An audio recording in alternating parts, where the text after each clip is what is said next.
खुदा के पेपर्स हैं। खुला। अब सवाल ये पैदा होता है कि क्या आप खुला करवा देंगे उसकी? कामयार खुला देगा, वो मेन चीज तो वो है, डिसीजन मेकर कामयार है। रिश्ता कायम क्यों रखना है जो सिवा बोझ के कुछ भी नहीं है। मैं इस बारे में आपको एक चीज और एक्नॉलेज कराता हूँ कि ये करने जाएंगे हैप्पी एंडिंग, ये एंडिंग वैसी करेंगे नहीं। मेरा नहीं ख्याल कि कागज पे लिखे अल्फाज मिट जाते हैं, दिल में बसे लोग नहीं मिटते। क्योंकि ये ड्रामा जो है ना वो मोहब्बत पे शुरू हुआ था और उनको मोहब्बत पे ही खत्म करना चाहिए। जो उसने जमीन आसमान इकट्ठे किए थे वो मैंने अलग कर दिया। सही है, अब मैं अपनी जमीन पे ठीक हूँ, वो अपने आसमान पे। जो बीच की जितनी सारी चीजें थी, वो जो खावर का मामला था, फरिया का मामला था, उसका मतलब ये कि वो कामयाब हो गए। तो सवाल ये पैदा होता है कि उनको नाकाम करना है और हैप्पी एंडिंग दिखानी है। के अंदर कल ही शादी होगी, बस करे यार अंकल अब। बस करूं इस बात का है कि मेरी बेटी ने खुद अपने हाथों से अपनी जिंदगी बर्बाद किया। तुम्हें कोई भी प्रेशराइज नहीं करेगा, तुम जो चाहो जैसे चाहो कर सकती हो, मैं तुम्हारे साथ हूँ बेटा। पास्ट की कुछ एपिसोड्स के अंदर जो चीजें हुई और यहाँ तक बात कैसे पहुंची, बात यहाँ तक पहुंची है ना, वो इसके बाप की वजह से पहुंची है। तीसरा इसमें कोई शख्स नजर ही नहीं आ रहा। आप ये देखें, वो जो खावर और फरिया का मामला था वो तो बिल्कुल इन्होंने खत्म कर दिया। अब सारा मसला घूम के चला गया बाप की बातों के ऊपर। तो भाई मेरी बात समझ में नहीं आ रही कि खावर और फरिया वाले केस का हुआ क्या। इल्जाम लगे, शादी टूटी, सब छूट गया। इसका वालिद जो था ना वो बीच में, दोनों मोहब्बत के बीच में दीवार बन गया। दीवार वो नहीं बने थे, दीवार जो वो थी वो वीडियो, जिस वीडियो के ऊपर इतना मामला खराब हुआ। तुम्हें पता है जिंदगी में सब कुछ बदल गया। मोहब्बत हुई, शादी हुई। खुद को कामयाब के साथ खुश देखना चाहती थी, गलत चाहती थी। थ्योरी नंबर 2 है, ड्रामे का नाम है मेरी जिंदगी है तू। तो अगर आयरा ही नहीं होगी तो ड्रामे का नाम ही खत बेकार हो गया। फिर ड्रामे का जो नाम रखा है ना, वो तू से मुराद किसके ऊपर जा रही है बात? वो तू है आयरा। तो आयरा को अगर डिवोर्स करवा देंगे, ये मामला खत्म करवा देंगे, तो ड्रामे में जान खत्म हो गई। क्या बात है सर, क्या बात है सर, क्या बात है, ये बात। ड्रामे की जो एंडिंग होने वाली है वो हैप्पी एंडिंग होने वाली है। आप ये देख लीजिएगा, ड्रामे को ये कभी खराब नहीं करेंगे। अब आ गया मसला क्या, वो डिवोर्स के पेपर यानी कि खुला के पेपर आयरा लेने जा रही है जी, खुला। अब सवाल ये पैदा होता है कि क्या आप खुला करवा देंगे उसकी खुला करवाने का इनके पास कोई रीजन ही नहीं है जब तक वो खुद ना दे, पहली बात। दूसरी बात ये कि ड्रामे के अंदर अब जो चीज़ें आने जाएंगे आगे कि ये खुला इसकी किस तरीके से ये पेश करेंगे कि भाई मैं खुला लेने जा रही हूँ। अब सवाल ये पैदा होता है कि कामयार खुला देगा, वो मेन चीज़ तो वो है, डिसीजन मेकर कामयार है, आयरा नहीं है। आयरा तो लोग कह रही है कि जी मैं नहीं रहना चाहती, उसके बाप की पीछे से वो मामलात हैं, उसके घर के मामलात हैं, वो जो भी सारी चीज़ें हैं। अच्छा, मैं इस बारे में आपको एक चीज़ और एक्नॉलेज कराता हूँ, ये करने जाएंगे हैप्पी एंडिंग, ये एंडिंग वैसी करेंगे नहीं। मेरा नहीं ख्याल कि ये एंडिंग इतनी ख़राब कर देंगे, क्योंकि ये ड्रामा जो है ना वो मोहब्बत पे शुरू हुआ था और उनको मोहब्बत पे ही ख़त्म करना चाहिए। ठीक है, मेरा अपना मानना ये है कि, और क्योंकि अगर ड्रामे के अंदर अगर आप ये चीज़ दिखा देंगे कि जी अचानक से वो खुला के पेपर ले आए और वो उन्होंने साइन कर दिया है आयरा ने, तो फिर तो मामला ख़त्म हो गया और ड्रामे में बचा क्या। जो बीच की जितनी सारी चीज़ें थी, वो जो खावर का मामला था, फरिया का मामला था, वो इन्होंने बीच में सारी आग लगाई। तो इसका मतलब ये कि वो कामयाब हो गए। तो सवाल ये पैदा होता है कि उनको नाकाम करना है और हैप्पी एंडिंग दिखानी है, पहली बात। दूसरी बात ये कि ड्रामे के अंदर जो चीज़ें, अब मैं आपको बताता हूँ पास्ट की कुछ एपिसोड्स के अंदर जो चीज़ें हुई और यहाँ तक बात कैसे पहुँची है। बात देखें ऐसे पहुँची, इनके वालिद साहब एडमिट थे आयरा के, ये वहाँ पहुँचते हैं और लेकर भी आया वो। अब वही वाली मैंने अपनी काफ़ी वीडियोज़ में ये बात बोली है कि आयरा के वालिद की मुझे कुछ बातें समझ में नहीं आती।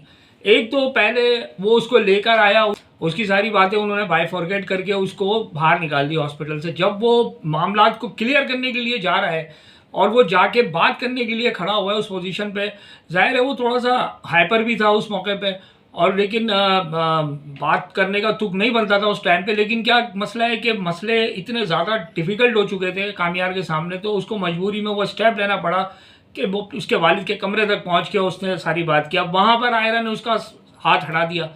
अब देखें, उन मोहतरमा ने तो हाथ हटा दिया, लेकिन वो ये नहीं देख रही बात यहाँ तक पहुँची है ना, वो इसके बाप की वजह से पहुँची है। तीसरा इसमें कोई शख्स नजर ही नहीं आ रहा। आप ये देखें, वो जो खावर और फरिया का मामला था वो तो बिल्कुल इन्होंने खत्म कर दिया। अब सारा मसला घूम के चला गया बाप की बातों के ऊपर। तो भाई मेरी बात समझ में नहीं आ रही कि खावर और फरिया वाले केस का हुआ क्या। मेन चीज तो ये था। अब सारी जो कहानी है ना वो घूम गई उसके वालिद के ऊपर की, जी उसका वालिद जो था ना वो बीच में, दोनों मोहब्बत के बीच में दीवार बन गया। दीवार वो नहीं बने थे, दीवार जो वो थी वो वीडियो, जिस वीडियो के ऊपर ये इतना मामला खराब हुआ, वो मामला था, वो मेन चीज़ थी। लेकिन उस चीज़ को इन्होंने बिल्कुल ही ख़त्म करके मामला दूसरी तरफ कर दिया। खैर, अब होना तो ये चाहिए ड्रामे के अंदर कि खावर और फरिया आएँ और माजरत करें, या माजरत ये करवाए कामियार आकर के, और ये जितनी भी इनके बीच में जो भी एक मिस कन्फ्यूजिंग हुई है और जो भी मामला ख़राब हुए हैं उसको क्लियर करते हुए दिखाया जाए। मेरा मानना ये, अगर हैप्पी एंडिंग ये दिखाएंगे, मेरा तो मानना ये हैप्पी एंडिंग दिखाएंगे, लेकिन इसकी चीज़ें क्लियर करते हुए जाएं आगे, ताकि ऑडियंस को पता चले कि हाँ यार ये सारे मामला ख़राब किए थे जिसने उन्होंने ही आगे मामला को क्लियर कर दिया है। दूसरी बात, इसके बाप का जो फैसला मुझे लग रहा है थोड़ा ट्विस्ट आने जाएगा बीच में, क्योंकि इसकी फैमिली वाले राजी थे कामियार के कि इसको आयरा को जाके मना के लाए। आयरा टस से मस नहीं होगी, क्योंकि वो बोलेगी नहीं ये मामला थे वो मामला थे, अपने आप को बदल नहीं रहा, फलाना नहीं कर रहा, ढिमाका नहीं कर रहा। वो सारी बातें ये करेगी इसकी दादी से और इसकी जो है इसके फैमिली वालों से, और ये बातें होंगी कमरे में। उस वक्त मौका मुझे लग रहा है ये लगेगा कि ये सीधी जो है इसको भेज दिया जाएगा, या ये कहेगी कि भाई अब तुम यहाँ से चली जाओ आउट ऑफ कंट्री, या यहाँ से दूर चली जाओ फैमिली से, ताकि तुम ज़रा तुम्हारा मेंटल जो डिस्टर्बेंस है वो ख़त्म हो। उसके बाद कामियार को जब ये पता चलेगा, कामियार इसको वहाँ पर लेने आएगा। ये चीज़ हो सकती है, कुछ ना कुछ ट्विस्ट होगा बीच में। बगैर ट्विस्ट के ड्रामे की एंडिंग दिखाई नहीं सकती है, और बहुत अच्छी एंडिंग दिखानी चाहिए। मैं फिर ये बात कर रहा हूँ कि हैप्पी एंडिंग के लिए इनको 2 से 3 चीज़ें क्लियर करनी पड़ेंगी, उसके बगैर ड्रामे में मज़ा नहीं आएगा। सिंपल वो जाएगा, वो ऐसा हाथ पकड़ ले, माजत कर ले, ये सारी चीज़ें नहीं होंगी। दूसरा एक पॉइंट है जो थ्योरी नंबर 2 है। थ्योरी नंबर 2 क्या है कि अगर फॉर एग्जांपल आयरा डिवोर्स का मामला कर देती है और दूसरा कामियार यहाँ से एक्सेप्ट कर लेता है, तो फिर मतलब ये थ्योरी नंबर 2 पे एंड बैठेगा किस जगह पे, क्या लैदगी हो गई, मामला ख़त्म हो गया। ठीक है, मेरी ज़िंदगी है तू, तो वो जो ड्रामे का नाम है मेरी ज़िंदगी है तू, वो तो अपनी जगह पे एक ही जगह रुका रहा, उसका एंड ही नहीं हुआ। किसके लिए है, मतलब मेरी ज़िंदगी है तू, तो तू कौन है, आयरा ही है ना। तो अगर आयरा ही नहीं होगी तो ड्रामे का नाम ही खत बेकार हो गया। फिर मकसद मेरा मानना ये है कि ड्रामे का जो नाम रखा है ना, वो तू से मुराद किसके ऊपर जा रही है बात, वो तू है आयरा। तो आयरा को अगर डिवोर्स करवा देंगे, ये मामला ख़त्म करवा देंगे, तो ड्रामे में जान ख़त्म हो गई। ड्रामा किसी चीज़ के अंदर रहा नहीं, फिर कोई किसी पोजीशन में ड्रामा नहीं आएगा। तो वेल देखते हैं, लास्ट एपिसोड आने जा रही है। और उसके बरक्स में एक और आपको चीज़ बताऊं, मैंने कुछ चीज़ें देखी। ड्रामा ये कल थोड़ा लेट आया, तकरीबन 11:30 बजे के करीब ये ब्रॉडकास्ट हुआ, या ऑलमोस्ट 11 बजे के करीब। तो मैंने देखा कुछ वीडियोस आना शुरू हो गई, कुछ लोग वीडियोस बना के डालना शुरू हो गए कि ड्रामा बैंड हो गया, ड्रामा बैंड हो गया। और भाई मैंने अपनी लास्ट वीडियो में ये बात बोली थी कि ये ड्रामा रमज़ान की ट्रांसमिशंस की वजह से थोड़ा लैकिंग आ रही है, टाइम की लैकिंग आ रही है, जिसकी वजह से वो ब्रॉडकास्ट नहीं कर पा रहे। सारा मसला यही है, लोगों को सेंस ही नहीं होती कि वो लोग उठा के वीडियो बना के डाल देते हैं अपने व्यूज़ के चक्कर में। मैं अपने व्यूज़ के चक्कर में कुछ नहीं ये करता, मेरे जितने व्यूज़ आए, कम आए ज़्यादा आए, मैं उसमें भी खुश होता हूँ। और ऑडियंस तक अच्छा मैसेज पहुँचाने की पूरी कोशिश करता हूँ कि ऑडियंस तक राइट मैसेज पहुँचे, राइट उनको कंटेंट मिले, राइट जो मेरी बात है वो उन तक पहुँचे, और वो चीज़ को एक्नॉलेज करें बाद में कि हाँ यार, डेयरिंग एडवोकेट के नाम से जिसका चैनल था उस बंदे ने बात ठीक बोली थी।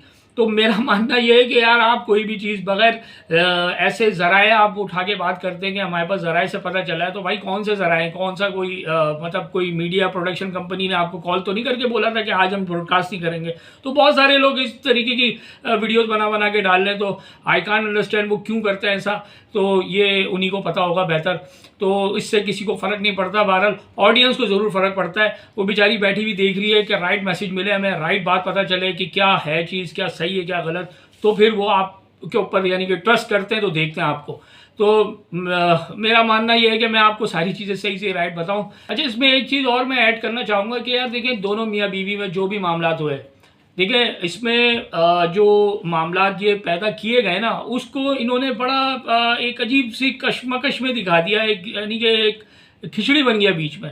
जो खावर और फरिया का मामला था वो तो बिल्कुल ही इन्होंने गायब कर दिया, वो तो बीच से ही बिल्कुल चला गया। तो वो जो चीज़ें थी वो तो इनको क्लियर करनी चाहिए थी, और इस चीज़ को पीछे क्लियर करते हुए फिर ये बाप के मामला के ऊपर आती कि बाप एक्सेप्ट नहीं कर रहा, तो फिर एक मज़ा आता कि हाँ यार एक चीज़ क्लियर हो गई। जबकि ये बात दोनों को पता है, कामियार को और आयरा को पता है कि ये जो वीडियो का मामला फरिया ने और खाबर ने किया था। खाबर लास्ट में उसके रूम से भी बरामद हुआ, तो उसके ऊपर भी कोई इतनी ज़्यादा बात नहीं हुई। तो ड्रामे में क्या चीज़, तो आयरा का काम ये था कि मुझे कोई ना कोई चाल के तहत गंदा किया जा रहा है कामयार को मेरी नज़र में और मेरी नज़र में कामयार को। तो ये उनको ड्रामे में ये चीज़ें क्लियर करके आगे दिखानी चाहिए थी। सेकंड लास्ट एपिसोड में तो ये चीज़ दिखा ही देते, लेकिन उन्होंने नहीं दिखाई। खैर, ड्रामा उन्होंने अपनी तरीके से बनाया है, अपनी तरीके से चला रहे ड्रामे को, और जो चीज़ें दिख रही हैं वो आपके सामने भी आ रही हैं, और जो दिख रहा है इतनी व्यूज़ आ रहे हैं ड्रामे के, इतनी व्यूवरशिप बन गई है, तो उनको चीज़ें थोड़ी क्लियर करते हुए दिखानी चाहिए थी आगे। उम्मीद है आपको मेरा ये रिव्यू पसंद आया होगा। इसके साथ साथ अपनी मोहब्बत का इज़हार लाजमी कीजिएगा। डेयरिंग एडवोकेट को लाइक करें, सब्सक्राइब करें और शेयर करें। Thank you.